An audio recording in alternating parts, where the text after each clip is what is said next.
Kwa jina naitwa Salma Omar Hamad, ni mjumbe wa kamati ya tuzo ya Mwalimu Nyerere uandishi bunifu. Kwa uzoefu tu wa hii miaka miwili ambao tumeingiza hii fani ya tamthilia, kinachojitokeza ni kwamba watu hawana utaalamu wa kuandika ile tamthilia. Mara nyingi mawazo ya waandishi wanahisi kuweka tu yale majibizano, jambo si jambo, umeamka salama, nimeamka salama, wanahisi ni tamthilia.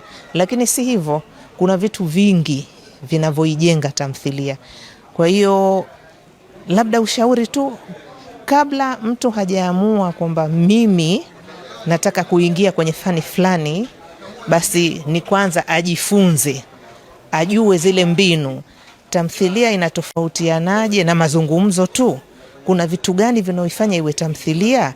Kwa hiyo ukifanya hivyo, basi utakuta zitakuwa nyingi, kwa sababu tunachosema ni kwamba miswada iliyoletwa ni mingi ya tamthilia. Sio kwamba ni hiyo tu, sijui 20 imeletwa, inafika sijui 70, lakini sasa unakuta yote haina vile vigezo vya tamthilia, ni mazungumzo tu. Muhimu watu wajifunze hii fani, na ni kweli kwamba tumeona waandishi ni haba mno katika tamthilia. Lakini nadhani jitihada zikichukuliwa za kujifunza, ambapo nakumbuka mwaka jana Chuo Kikuu cha Dar es Salaam waliweka hiyo warsha ya siku moja ya kutoa mafunzo ya uandishi wa tamthilia.